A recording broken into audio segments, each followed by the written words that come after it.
Since the death of OJ Simpson, many people involved in the case, in the trial, and former friends and family members have come out, and many people have reviewed what has been said about OJ Simpson and his trial. So now we're going to look at the Kardashians, who were good friends with OJ Simpson and Nicole.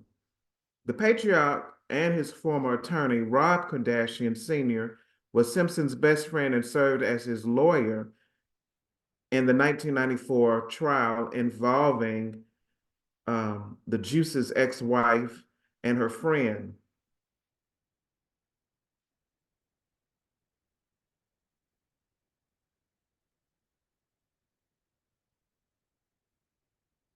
Now, they said by the look of Attorney Kardashian's face when the verdict was read, he looked surprised. And many people believe that he always didn't believe it at first, but toward the end, he wouldn't even take OJ's call when he died of cancer. So it's rumored that toward the end, he believed that OJ could have done it. Now, Kris Jenner always says that she should have listened to Nicole when she said that if OJ could kill her, he'll get away with it. Because Nicole claimed she was a victim of domestic violence. And she stated in a 2015 Lifetime Movie Network documentary that she didn't pay more attention to the red flags. And she knew that toward the end of her life, she needed to be more vocal and let people know that she was in trouble.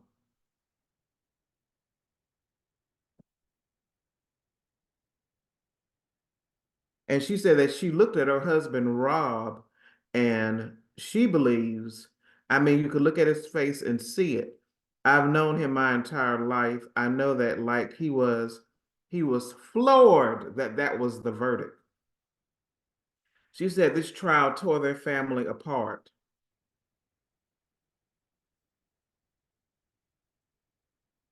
And she said that he wrote a handwritten letter to her and said, I know you don't agree with what's going on, but I have to do this for my friend. On Ellen DeGeneres show, Kris said Simpson tried to call her after the verdict, and she said it was very difficult. She had her ex-husband on one side, and on the other side, the kids were in the middle, and she tried to explain to the children because that was Uncle OJ to them.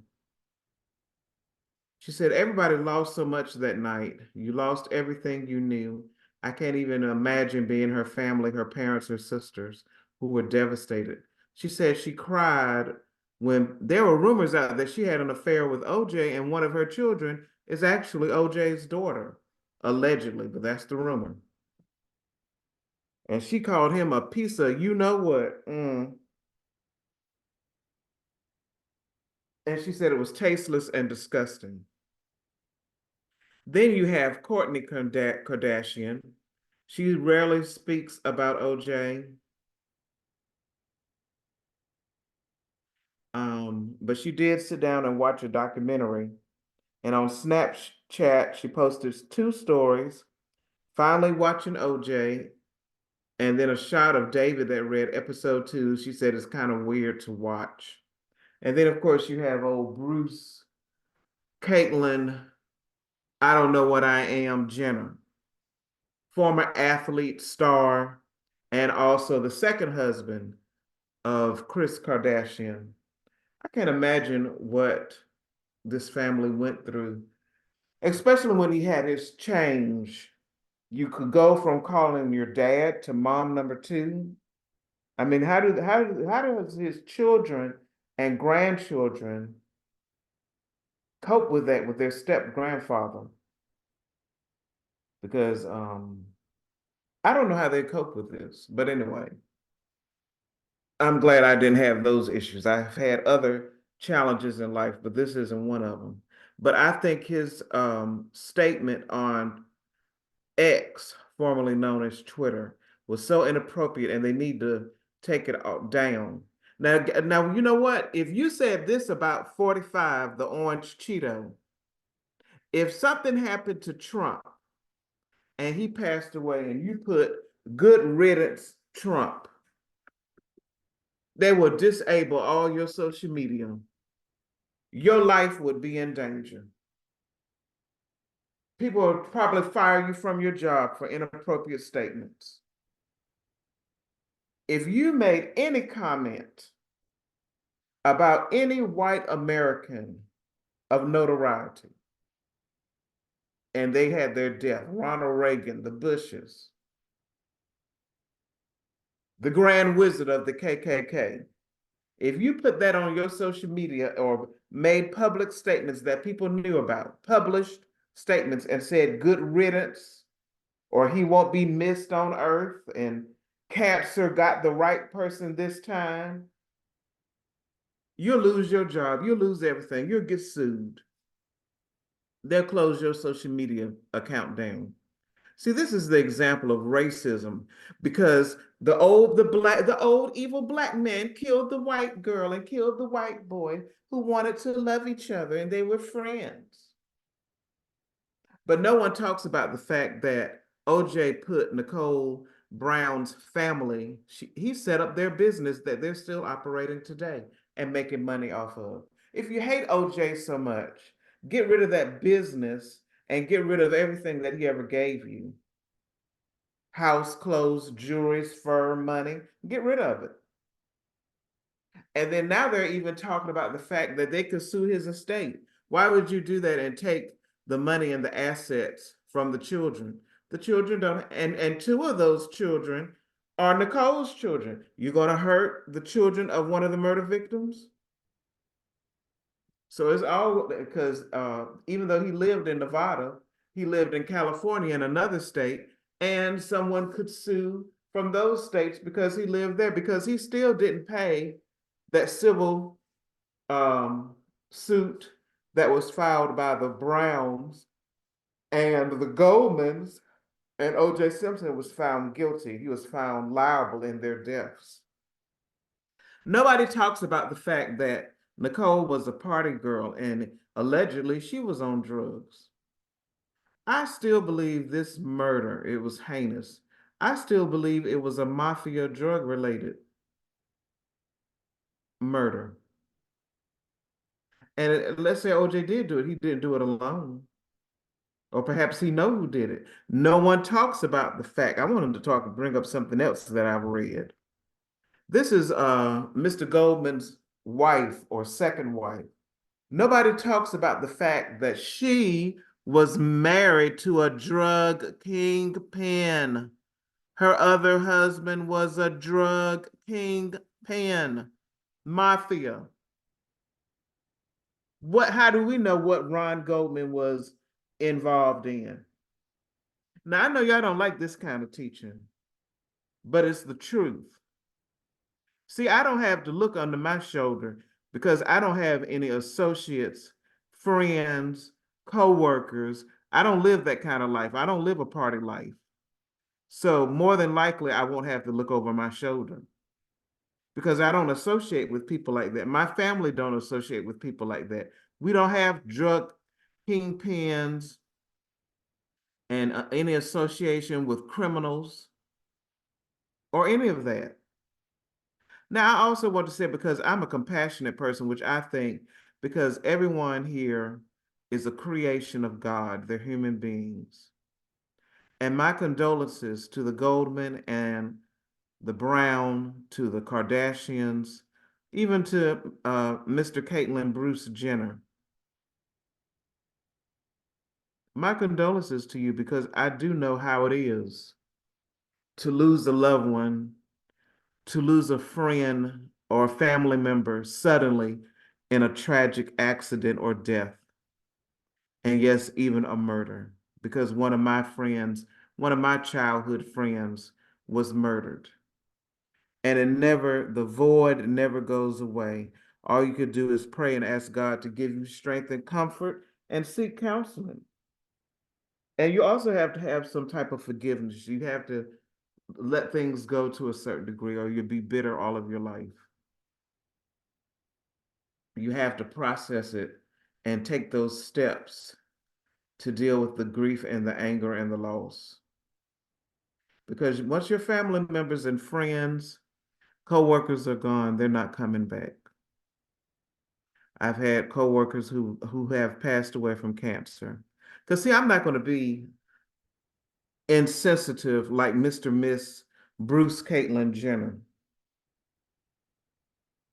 This man had children, and two of those children were Nicole's children. So why are you saying something like that to their father? And apparently his children didn't think he was guilty. Didn't the son go live with OJ after he got out of prison or before he went to prison? Isn't that correct? And they still have his name. It's not like they changed their name. They could have changed their name to Brown. All of his children could have changed their name to not be associated with OJ, but they didn't do that, did they? So apparently they don't believe it. But you know, in this country, and I'm gonna say it, and you know, people are not gonna like it. In this country, the black man has always been viewed as the evil black man that always wants to harm the white woman, and the white man must protect the white damsel from his lustful, evil, derogatory mannerism. See, that's why Emmett Till died. And they destroyed that young man's face. They disfigured him. What they did was, I don't hear an outcry about that. Where's the lawsuit and the money for the Till family? Where's their money? But yet they hid the warrant and found the warrant for that lady years later in the basement. And they still wouldn't arrest her, even though she was in her 80s. She deserved to go to jail. I'm sorry. Because she lied. Either she was having an affair on her husband, or it was some type of revenge tactic because no black man wouldn't pay her attention. I don't know what her reason was. Just a pure devilish, evil, lying spirit. They finally found the warrant after all these years, still wouldn't arrest her. And she died without having to pay for her crime. Did the state where Emmett Till was from, did they give the family any money? Where's their $33 million? All these black people killed and disfigured and terrorized, ostracized.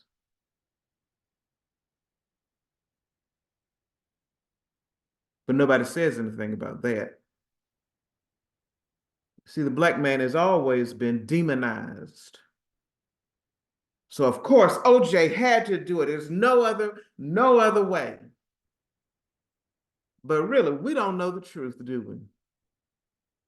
Really, with crimes, we really don't know the truth because people are too clever. And the way that those police officers, Mark Furman was a cold stone racist, things just didn't add up. People can change evidence, people can plant evidence, people lie in testimonies. Don't you want the real killers and the people who are really responsible?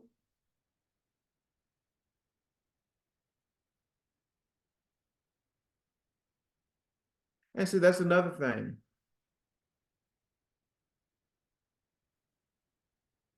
It's okay when you have the money, but then when he does something you don't like, he's the N word now.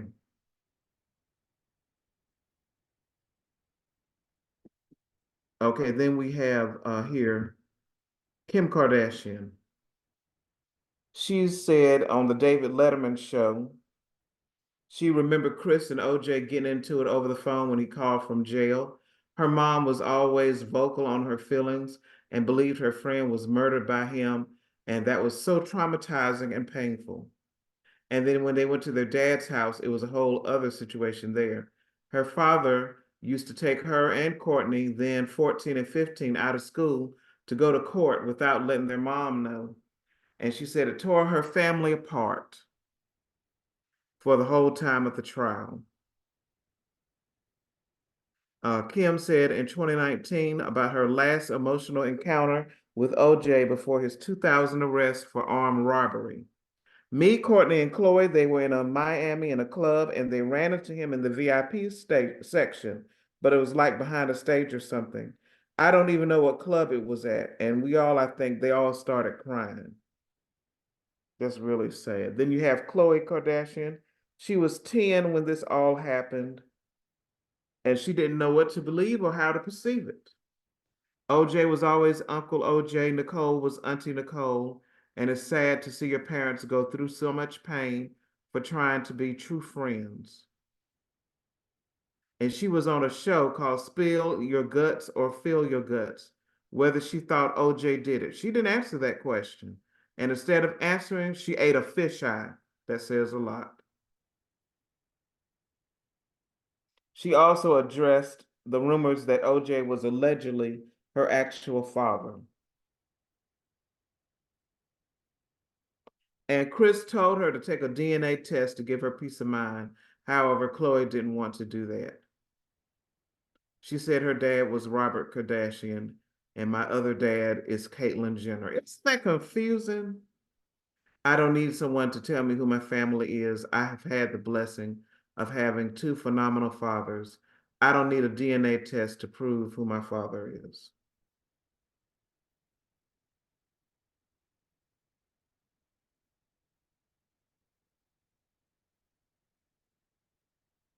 And back to Miss Caitlyn Bruce Jenner. He says that OJ says that he told Nicole, I'll kill you and get away with it because I'm OJ Simpson. And Caitlyn also said that Chris turned to him and said we should have listened to Nicole. She was right from the beginning. And then back to that controversial statement of good riddance on X, formerly known as Twitter. There was also an interview with a man named Pablo, who was the ghostwriter for OJ's book, If I Did It, Confessions of the Killer. Now, I think he probably wrote this book um, probably for the money, because a lot of people do that. They'll have the crime and then they'll try to get their movie. I don't know if the producers ask them or if they try to get their movie on Lifetime Movie Network because he was facing a civil suit, but all of it's tasteless, if you ask me. But in the book, he says it gives a detailed description of Simpson's early relationship and his marriage. It gives detail of the events on June the 12th, 1994, and about the murders as they could have occurred if Simpson had committed them. Pablo, the ghostwriter, says that he did not want to write this book, but his publisher, Judith Reagan, made him do it. She considered it to be a confession, and they say that Simpson did not actually admit to anything. And the book is a hypothetical tell-all an account of how he could have done it. But Simpson always maintained his innocence.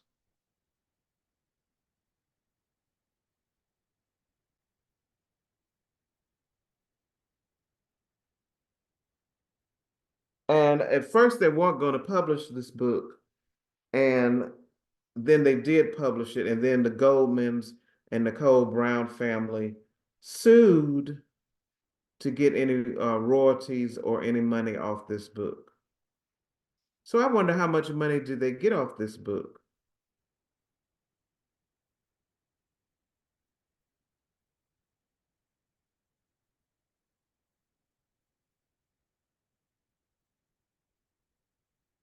Or if they got any money at all? That's a good question.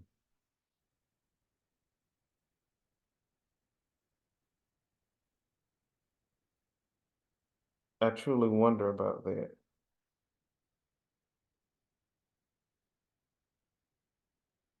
But it just goes to show the value of African Americans. Our lives are not valued, and we most definitely are not respected, and we most definitely are will never be accepted in their world. So we should see. But if OJ did it, God is the judge, and he have to pay for it eternity. But if he didn't do it, that means Nicole and Ron Killer is still out there, and you've destroyed the name of an innocent man.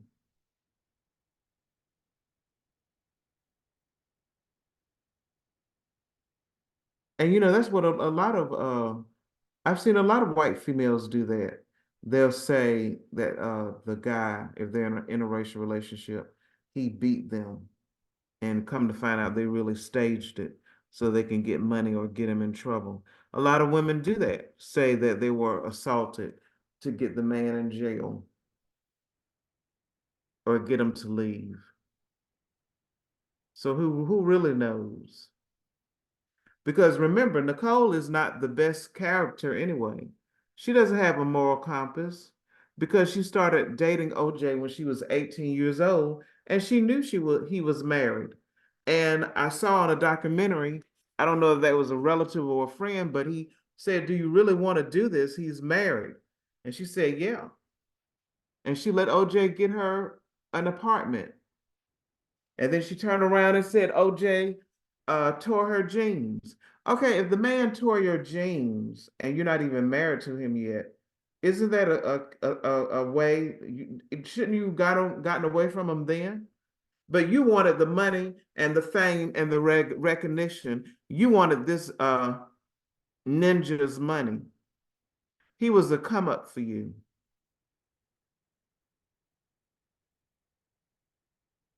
But that's what black men do. They don't want to marry a black woman that's educated.